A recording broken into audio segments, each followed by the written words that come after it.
Efnahagsmálin eru meila mál þessara viku eftir að neysluvíslan kom á mánudaginn. Þá var eiginlega ljóst að svo stefna sem hafði verið rekin hér og okkur var sagt að þetta kveðinu verðbólguna, hún bara virkar ekki. Og Jóhann Páll Jóhannsson, þingmaður Samfylkingar hingað kominn. Þetta svolítið svoleiðis að þetta svona vikan þessum að stjórnvöld verða bara skipta stefnu. Já, svartur mánudagur sem þetta var kynnt. 10,2% og þetta eru svona aðalega þessar daglegu neyslu vörur og nauðsynja vörur sem þetta er bara út allt núna. Og og miðað við bara þessa forréttinda stöðu sem Ísland nýtur til dæmis í orkumálum miðað við Evrópulöndin sem að glíma við mjög hækkandi orkukostnað og húshitunarkostnað, þá er Ísland í eiginlega alveg glataðri stöðu þegar kemur að verðbólgu ef við skoðum þetta í alþjóðlegum samanburði. Alveg ævintýralega mikla verðbólgu, hún er að aukast hér meðan hún er að dragast saman.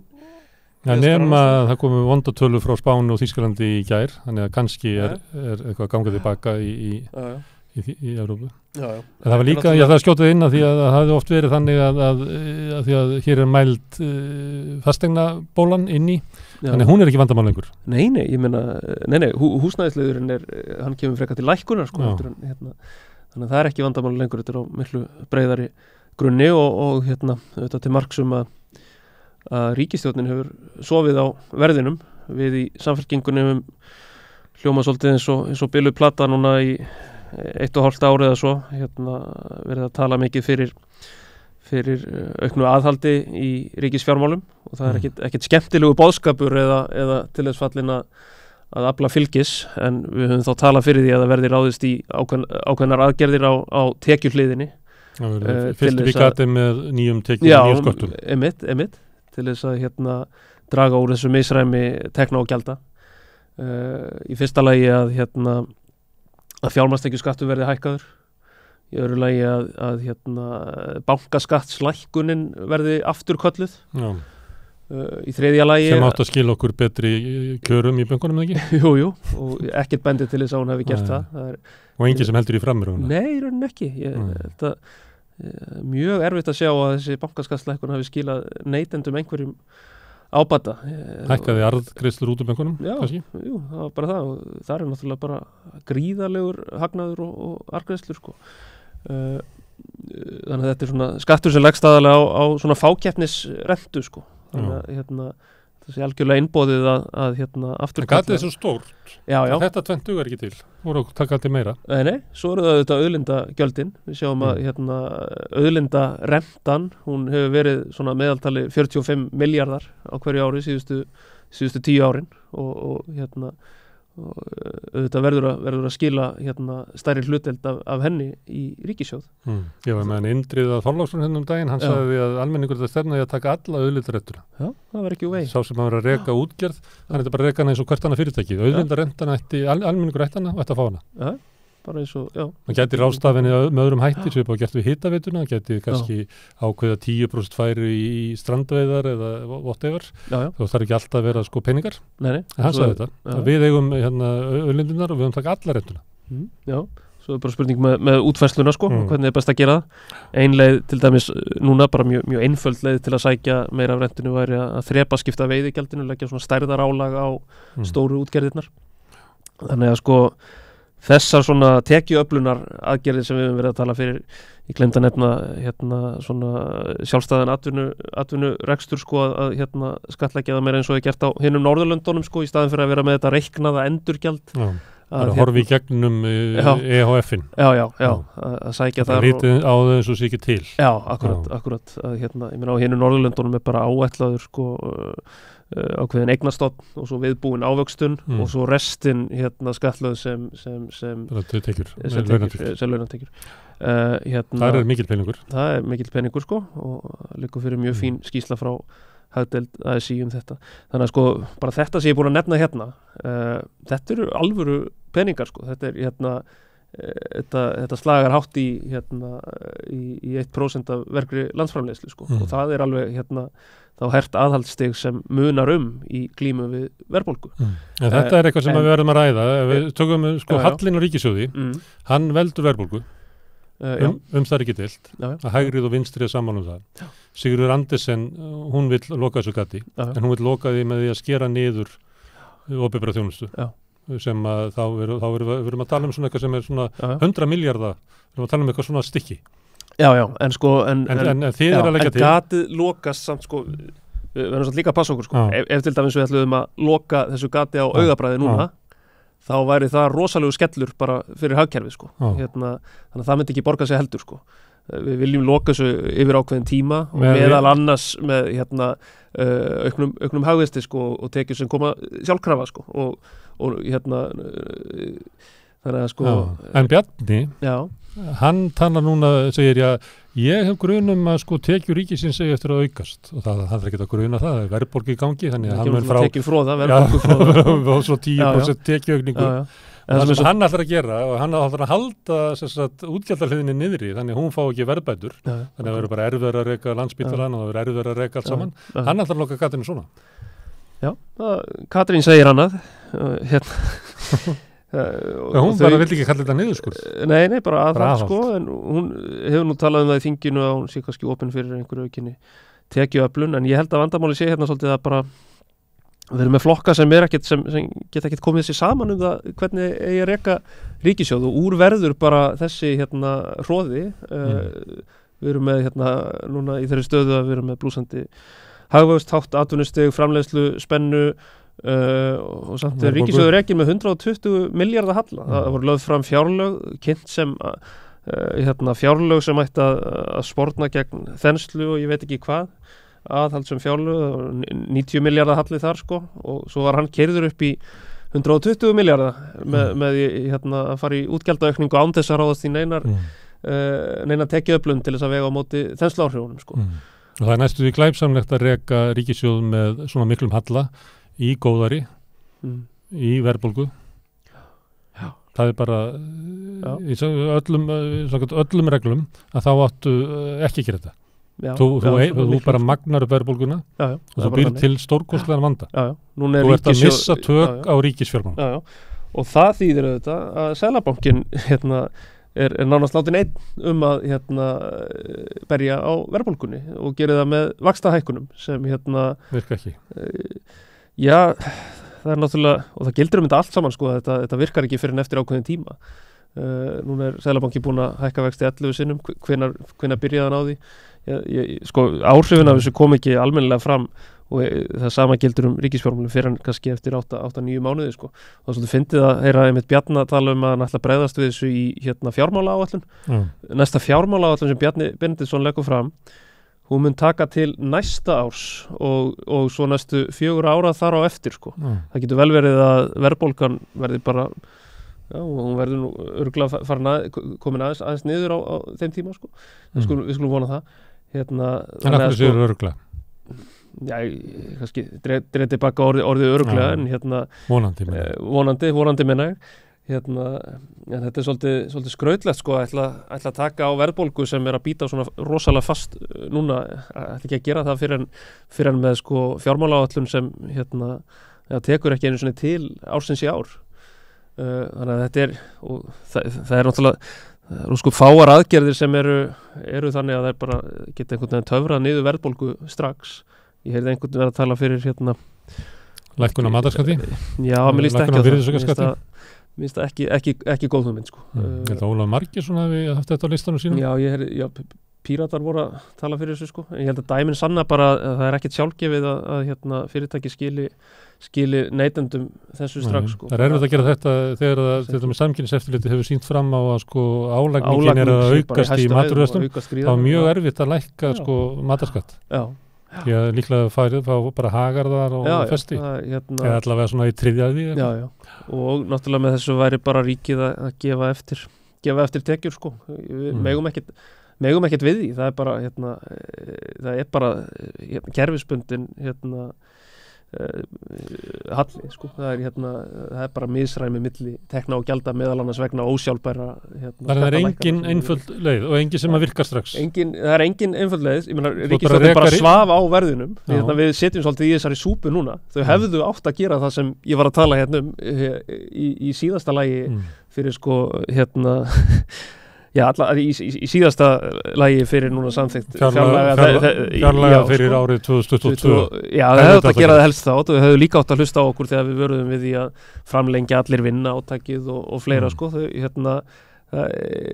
hafa bara ekki umgengist ríkisfjármálin nógu vel og við sitjum Myndur þú segja að þetta verið heimatilbúin verðbólga? Að þú varst að taka dæmi af því að það sem að Evrópa er að glíma við hækkun orkuverðs sem ekki er þetta að skamma pólverina fyrir en það sem við erum að fást við hérna er meira að minna bara heimatilbúin vandi. Það verður leyti, já. Hagstjórnar mistök, þetta tengist auðvitað húsnæðismarkaðnum, tengist í auðvitað meðal annars hvernig vextir voru keyrðir svakalega niður í COVID, meðal annars vegna þess hvað ríkisfjármálin voru í rauninni högtandi svona þarna í byrjun, þá einhvern veginn tók Seðlabankinn á skarið vegna þess að það voru engin merki um að stjórnmálamenn ætluðu að sína ábyrgð og beita ríkissjóði eins og að verið að gera í kringum okkur. Það kom ekki fyrir en mörgum mánuðum eftir að veiran knúði dyra sko. Ok, einn vandinn er mikill hald á ríkissjóði á góðari tímum sem er háskalegt og sérstaklega þegar verðbólga. Og þið viljið fylla það upp með skattleggja þá sem eru betur settir og setja á hvalrekaskatt og auðlinda gjöld. Annað sem að ríkissjóður hefur verið gagnrýndur fyrir við þetta borð er að öfugt við flest stjórnvöld í Evrópu að þá bregst hann ekki við áhrifum verðbólgunar á láttekjufólk.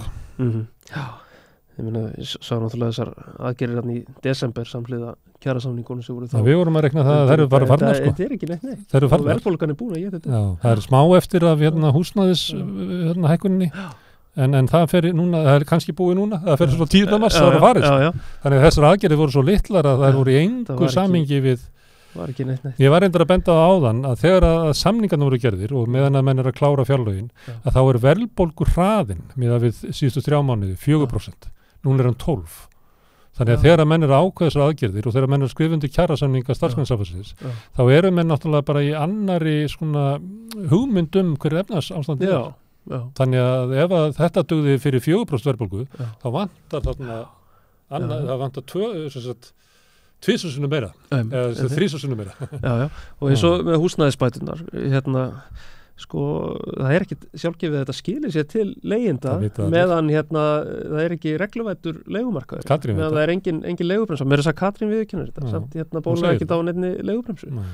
Hún sagði það nú hún ætlaði að nefndi það þegar hún var gengið á hana hvort að hún geti stjórnvöld ætti ekki að ganga inn vegna þess að kröfur eflingafólksins væru réttlátar væri að lágum launum og svo væri þau náttúrulega lifðu flesta á ömurlegum leigumarkaði og hvort það væri ekki ráð fyrir ríkisstjórnin að stíga þar inn og þá sagði hann að við erum að íhuga leigubremsu en þau lofuðu henni 2019 þá átti þetta að koma svo þetta búið að vera og þau gátt ekki einu sinni náð samstöðu það fyrir en sko í einhverjum íflugumynd núna bara fyrir að fáum vikum sko að safna einhverjum gögnum að koma á einhvers konar skráningu leigusamninga sem þau hafa samt verið að tala í mörg ára sé forsendað frekari aðgerða sko það meira segja eitthvað svona einhverja svona smávægilegar sko forsendur fyrir því að ráða svo í eitthvað alvöru sko meira að segja það kemst valla í gegnum sko þingflokk sjálfstæðisflokksins. Og hlustu ekki á sko sársökan sem að má heyra hjá leigjendum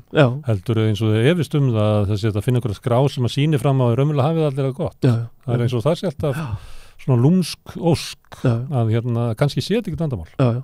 Og það mátti sjá til dæmis í áfangaskýrslunni frá hópnum sem var að leggja til tillögur í húsnæðismálum sem kom í vor að þá kom þetta eitthvað fram að líklega hefði húsalega ekki hækkað svo mikið þannig að það væri ekki þörf á leigubremsun sem að síðan náttúrulega bara breytist allt túristandi koma og núna er leigumarkaðurinn að brenna upp.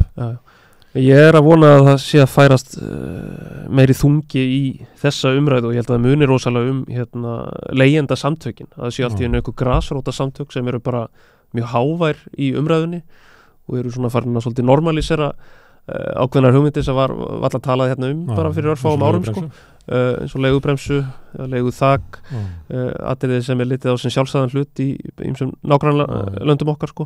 Þannig að ég einhvern veginn svolítið að vona bara á endanum komist ríkisstjórnin ekki hjá því að hérna, stíga einhver skref í þessa átt. Varandi leigjendasamtökin þá má sjá það að húsnæðisbætur eins og þeir eru núna voru settar á manni ekki á 19 nei, 16 eða 17 okay, síðan hækkuðar ekkert, það voru bara fast krónutalið 3 ár, fyrir en að leigjendasamtökin voru endurist, að þá byrjuðu að hækka sem að sýni náttúrulega sko gildi almannasamtaka sem að berjast fyrir en ok, það meira sem að það að koma til þess að mæta þetta heitir lífskjarakrísan út í Evrópu það er þeirra verðbólgan og verðhækkanir grafa undan lífskjörum og bitnar harðast á þeim sem hafa lægstu tekjurnar hvað hefur ríkisstjórnin gert til þess að mæta þessu og hvað ætti hún að gera? Erum við ekki búin að vera að tala um það hérna? Það leigubremsuna, en það kannski beita ríkisfjármálum til að sporna gegn þenslunni. Við erum búin að taka það. Og svo að verja fólk fyrir þessari verðbólgu gegnum velferðarkerfi. Þú nefndir leigubremsu. Leigubremsa, endurskoða húsnæðisstuðningin, koma hérna upp alvöru húsnæðisstuðningskerfi. Vaxtabótum? Já, vaxtabætur, ég meina byggja? Það þarf að byggja mjög mikið, það þarf að byggja mjög mikið sko. Barnabætur kom upp sko bara alvöru norrænu barnabótakerfi að því þú nefndir vaxtabætur þá ánægði með að fá samþykkt á þinginu hækkun á eignaskerðingamörkum sko sem þó bara leiðrétting frá í rauninni því að húsnæðisbólan fer svona virkilega að kikka inn 2020 sko, það voru hækkuð 50%, þetta samt bara grín þessar fjárhæðir, ég meina vaxtabætur ekki upp í nös á kettu og það líka hækka þakið sko, þannig að þetta skilir sér almennilega, ég meina þegar það var vinstri stjórn fyrir nokkrum árum þá voru náttúrulega og vextir voru háir, talsveit hærri en í dag, ég meina, vaxtabætur vorum að tala um sko 20-30 milljarða á tímabili sko, fóru vaxtabætur, núna er þetta ég man ekki hvort þetta eru 2-3 milljarðar árið eða eitthvað í vaxtabætur, þetta kerfi hefur bara drabbast niður sko, vegna þess að þessi eignaskerðingamörk hafi ekki fyllt velastróun. Og það sem séreignastefna eins og í Noregi þá er þetta náttúrulega mjög sterkur þáttur í því að raunverulega byggja upp eignamyndun hjá íbúður eigundum. Það er bara ríkið hefur niðurgreitt öðru sér ekki hægt að hafa séreignastefna. Og þú nefndir svona félagslega húsnæðisuppbyggingu, ég held að það sé alveg sérstaklega mikilvægt núna sko. Og að ríkið stígi þá fastinn vegna þess að vaxtahækkanirnar eru þetta stuðla ákveðnu frosti sko, þegar kemur að íbúð uppbyggingu ríkið þurfi bara að stíga mjög fastinn meðal annars í gegnum almenna íbúðakerfi með auknum stoppframlögum. Sést núna að það eru fasteignasalarnir eru að benda á að það er bara frost komið inn á markaðinu vegna þess að það er bara þannig hegða markaður sér að þeirra verður lækkandi þá halda allir þessar höndum og alltaf selja íbúðunar og losa það frá sér þegar það hækkar og það við erum að sjá það gerast núna þannig að það er hópur fólks sem ekki á efni á kaupa lengur sem rekst út á leigumarkaðinn það dregur niður fasteignaverðið sem aftur dregur þá framleiðnin á íbúðunum en húsnæðiseklan sem við erum búin að vera að glíma eiginlega við síðan sko sem eiginlega svona þegar túrismin byrjar 2013 og mikill innflutningur á fólki hingað þá erum við búin að vera í húsnæðiskreppu síðan í 10 ár en hún er ekki að hverfa þótt að íbúð verður ekki vandinn er ennþá til staðar fólk kemst ekki að heiman, getur ekki fluttað heiman fólk getur ekki skilið fólk getur ekki stakkað við sig það er einn hópur sem hefur komið fram út af vaxtahækkun og Seðlabankans sem er hópur sem er með breytilega vexti á óverðtryggðum lánum og það hefur komið fram í Húsnæðis- og mannvirkjastofnun að á 40 milljón krónar láni að þá hefur greiðslubyrðin hækkað 125.000 þeir sem eru átti ekki efna á að kaupa sér húsnæði fyrir en að vextinni lækkuðu og þá var þetta gati til þess að fara inn á húsnæðismarkaðinn. Rétt skriðu kannski gegnum greiðslumat. Lágar tekjur en komust þarna inn sko, svo hækkar þetta yfir öllu valdu, þetta eru meira heldur en 125.000 núna sko. Svo þegar fólk segir, ég verð þá bara að skipta aftur í verðtryggt, að þá fer það til bankans og þá segir bankin, nei þú stenst ekki greiðslumat, af því að Seðlabankinn er búin að þrengja svo greiðslumatið að þú getur ekki fluttið yfir. Þetta er náttúrulega fólk sem er bara narrað inn í einhverja gildru stjórnvalda. Hvað á að gera þetta fólk? Ég myndi segja einmitt svona tilvik Já. staðfesta mikilvægi þess að vera með sterkt vaxtabótakerfi. Já. Þannig það yrði bara vaxtabótakerfið myndi grípa fólk við þessar aðstæður sko, og dempa höggið þannig að þetta verði viðráðanlegt sko. En þú kannast ekki við það að stjórnvöld séu eitthvað pælið í að gera eitthvað í þessu hópi? Nei, ég meina þau studdu tillöguna okkar það kostaði svona 800 milljónir sko, og skup lítið í stóra samhenginu en betri en ekkert, en að öðru leyti held ég að það sé ekkert að koma sko. Þau fara bara með einhverja möntrur um að það hafi allir það svo gott svona meðaltali einhvern veginn og það þurfi þá ekkert að gera og þannig að nei, ég er sem að passar ekki við aðgerði stjórnvald út alla Evrópu, sem að snúast einmitt að eiga við þessi 20%, 10% sem að sko, eru að taka á sig alla byrðarnar. Nákvæmlega. Herðu, miðað við hvernig sagan hefur verið hingað til, að þá verðbólgutölunar og hvernig verðbólgan er eiginlega í öllum liðum neysluvísitölunnar, að þá verður umtalsverð vaxtahækkun Seðlabankans 22. mars. 75 púntar kannski, meira? Já, ég fyrir meira. 100? Já, og maður heyrir það svona, bankarnir eru svolítið að tala þetta upp, normalísera 100 púnta hækkun. Ég veit ekki hvort að þessi vegna þess að bankarnir hafa náttúrulega ákveðin hagað þessu.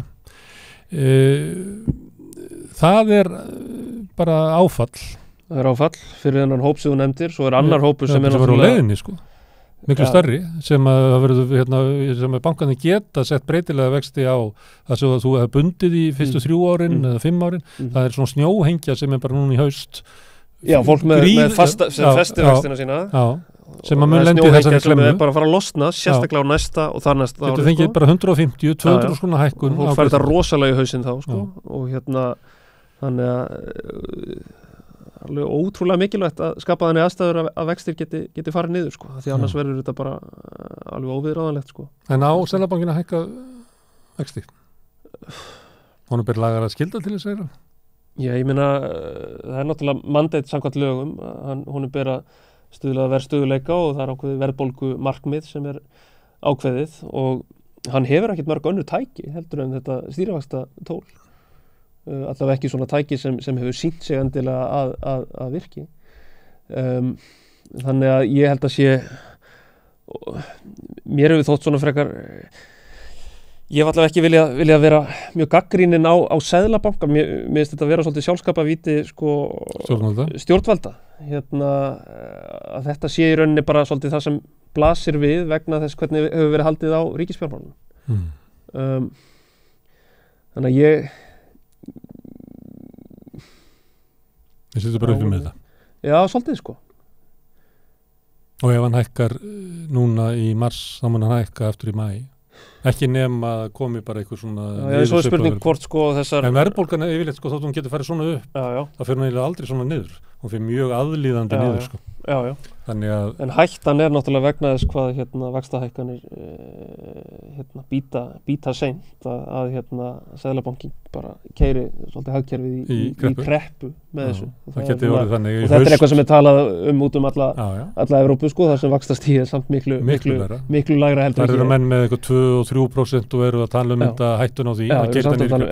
Það er reyndar sko skuldsetning fyrirtækja og bankakerfisins og miklu meiri heldur en hér sko, það er svolítið kannski út af því en þetta er samt held ég raunverulega hætta út af þessu laggi sko. Þannig að ég þori ekki að segja hvort að það væri endilega röng ákvörðun að hækka vexti næst en það er sársaukafull og hrikaleg ákvörðun sko, ef til þess kemur. Það var sami starfsgreinasamningarnir það var sami þá, ég vonum það að launahækkanir væru það hófstiltar, að það myndi ekki leiða til vaxtahækkunar og ekki verðbólgu. Það rættist ekki úr því. Og það er bara forsendurnar undir þessu samningum eru eiginlega fallnar. Já. Og það getur verið að ríkisstjórnin verði eiginlega að grípa eitthvað inn í mitt sumar, eins og hún gerði þetta síðastli sumar, hún hækkaði húsnæðisbætur og eitthvað svona barnabætur pínlítið og eitthvað svona. Þannig að ég er bara að segja að það er svona hefð fyrir því að þú getur gert eitthvað þarna mitt sumar. Já, ég meina það er bara sko, það er nú bara svolítið þannig á Íslandi að svona helstu velferðarumbæturnar okkar hafa komið komið fram í gegnum kjarasamninga þar sem ríkisstjórn stígur inn í einhvern veginn. Þetta svona svolítið Nú kom mjög veiku pakki frá þeim. Já. Eins og við nefndum áðan, hann bara búinn. Já, ferlega veikur. Út af ósamstæðri verkefnisreifingu. Já, að hluta til. Já. Herðu. Losna ýmsir samningar á næsta ári. Já. Það verður mjög fróðlegt að. En má ég tala aðeins verkefnismálin, af því að það hefur verið í tengslu við kjaradeilu Eflingar og Samtök atvinnulífsins, að þá hefur út af miðlunartillögu Aðalsteins og okkar fleira, að þá hefur svona þú kannast þau í fréttum, það bara gengið á ríkisstjórnin ætli að gera eitthvað og svo bara orðið svona mantra eins og það verði endurskoða vinnulöggjöfinni. Það er nú komið menn og andmælt því og sagt að þvert á móti getum við bent á að vinnulöggjöfin á Íslandi miklu betri, því að íslensku verkaliður er meiri árangri heldur en verkaliður í Norðurlöndunum, í samningum. Þó að verkaliður í Norðurlöndunum hafi náð meiru fram af því að jafnamannaflokkarnir eru miklu stærri, þar eru ekki svona litlir eins og ykkar. Hvernig hefur þú afstöðu í þessu? Hvort að það auka valdheimildir ríkisstjórnarinnar? Sko, ef við byrjum bara á að því þú nefndir miðlunartillöguna og náttúrulega komið þessar hugmyndir um að dómur Landsréttar kalli endilega á einhverja lagabreitingu. Ég held að svo sé alls ekki. Þarna komið upp ákveðnar aðstæður vegna þess að ríkissáttasemjari fór offari og hann í rauninni braut gegn viðteknum venjum á vinnumarkaði með því að leggja fram svona miðlunartillögu án þess að reynt hefði verið til þrautarann á samningum. Eins og dagurinn í dag sannaði þegar Ástráður fór eftir reglunum. Þegar hann fylgdi lagana bókstafum og hefðinni. Þannig að sko ég sé alls enga þörf á því að fela ríkissáttasemjara einhver aukin völd þegar kemur að þessu. Varðandi almennt að endurskoða vinnulöggjöfin og vinnumarkaðsmódelið, þetta svona einhver mantra sem maður að heyra frá ráðherrum, frá vinnumarkaðsráðherra, frá stjórnmálamönnum úr ýmsum flokkum og auðvitað atvinnurekendasamtökunum sko. Þá rís manni svolítið hugur við þessu sko, vegna þess að ef við skoðum bara stöðu Íslands með við löndin í kringum okkur, þá erum við mjög hátt launa hlutfall, ráðstöfunartekjur og kaupmáttur hefur aukist meira á Íslandi heldur en víða annars staðar. Tölurnar og gögnin fyrir framan okkur benda til þess að sú framleiðni aukning sem verður til í hagkerfinu renni bara í mjög ríkum mæli eða í meira mæli heldur en víða annars staðar til launafólks hér. Við erum með, og þótt laun séu há í alþjóðlegum samanburði, þá er atvinnustig líka hátt. Það stundum talað um þetta sem einhvers konar trade-off sko. Vinnumarkaðurinn sveigjanlegur. Já, akkurat. Þannig að það er ekki þannig að þessi launaþrýstingur sé endilega að skapa eitthvað gríðarlegt atvinnuleysi sko. Þvert á móti. En það er staðan í dag. Já. Það vantar fólk. Og launajöfnuður er mikill. Stjórnmálamenn er nú duglegir að hrósa sér af og veifa þessum Gini-stuðlum sem sýna Ísland með mjög mikinn tekjujöfnuð á alþjóðavísu og sá jöfnuður er ekki vegna þess að við séum með miklu progressívara skattkerfi heldur en löndin í kringum okkur, aldeilis ekki. Við erum með í rauninni minna. Já, bara flest ríki Norður- og Vestur-Evrópu eru með hærri skatta á fjármagnstekjur og hærri skatta á hæstu launatekjur heldur en við. Þannig að ástæðan fyrir þessum mikla jöfnuði er fyrst og fremst svo að það er samið krónutöluhækkanir og við erum með mjög samstíga við höfum sögulega verið með frekar samstíga og sterka verkalýðshreyfingu og mikla aðild að stéttarfélögum og mikla þekju kjarasamninga. Þannig að ég bara vil ekki kannast við að vinnumarkaðsmódelið íslenska sé eitthvað agalegt. Ég held að það hafi einmitt ég held að við höfum einmitt náð bara mjög miklum árangri með þessu módeli, það þýðir ekki að það sé fullkomið, það getur vel verið að það sé eitthvað sem við getum tileinkað okkur sem gert á hinum Norðurlöndunum, en svona í grunninn þá bara finnst mér það svona hálf óhugnanlegt sko þegar talsmenn atvinnurekenda og stjórnmálamenn úr mörgum flokkum eru farnir að tala. Þar með eitthvað næstan ágrinni sem VG akkurat, eru farnir að tala einhvern veginn sig upp og apaða hver eftir öðrum Þið sameiginlega rætur í verkalýðshreyfingu verkalýðsbaráttu síðustu aldar. Já, akkurat í A-flokkunum. Einhvern veginn þegar fólk er að tala sig upp í að það verði að gera einhverja grundvalla breytingar á vinnumarkaðsmódelinu og vinnulöggjöfinni sem hefur bara reynst okkur ágætlega sko.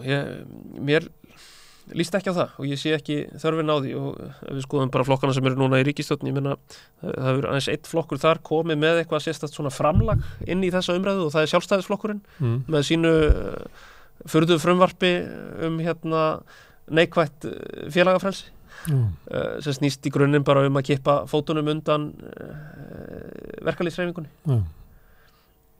En Sjálfstæðisflokkur hefur líklega ekki stuðning fyrir því frumvarpinu í ríkisstjórn, en gæti haft stuðning fyrir því að auka völd sáttasemjara, þannig að hann gæti lagt fram miðlunartillögu þó að fólk væri ósátt við það og þröngvað kosningun upp á það. Eru menn að tala það?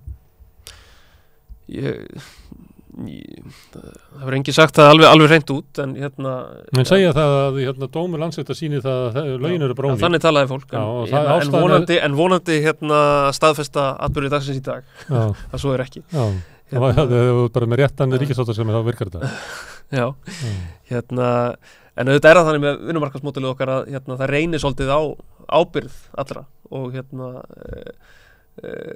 eins og þetta bara, að ef ef ekki eftir að semja, þá er samið með öðrum hætti, það er samið að við semjum ekki heldur ekki fram í landinu. Akkurat, og það verður vera lendingin núna í dag sko. Þannig að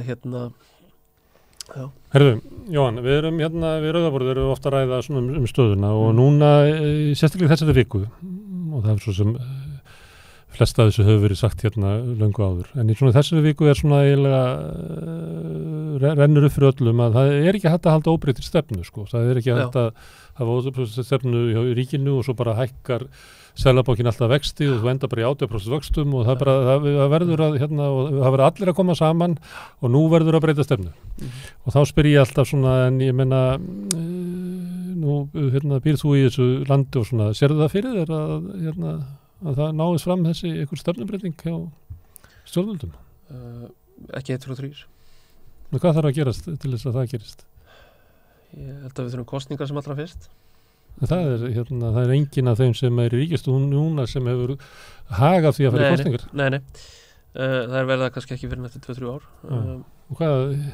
Og þá þurfa flokkar sem eru svona félagshyggju þengjandi að ná árangri sko. Og við þurfum bara að nota tíman vel þangað til.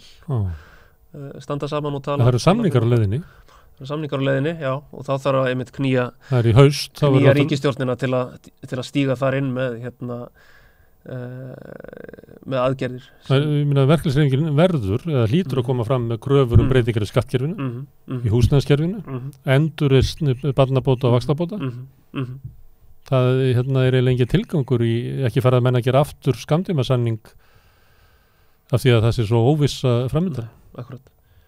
Ég meina það er bara algjört lífspursmál sko, að og þá verður líka verkalýðshreyfingin að standa svolítið saman það sko, að koma sér saman ákveðin atriði til að þrýsta á, að því annars er ekkit annað að gera heldur en að sækja þetta gegnum launaleiðin. Já. Og það er ekki hægt. Vegna þess að ef verðbólgan er það mikil og allir ætla að fara að sækja peningin í það þá heldur hún bara og þá ertu með fólki sem er á lægstu töxtunum að það verður bara að fá hækku til þess að geta lifað af að það verður, ef það á ekki að springa allt, þá verður að bæta lífskjör þess fólks með öðrum hætti með skattkerfinu, með húsnæðiskerfinu og öðrum tækjum ríkisins. Herðu, þú sagðir það. Þetta verður söguþráðurinn þessu ári. Já. Þú vonar að verði fram að næstu kosningum að því að þú ert hefur svona, þú ert borgarlegur stjórnmálamaður og trúir því að heimurinn breytist í kosningum. Jú. Ég er sósíalisti og trúir því að breytist í verkefnisbaráttu. Já, ég er sósíalisti líka. Já. Sjáum til, gaman að tala við þig. Takk fyrir að koma. Svoleiðis.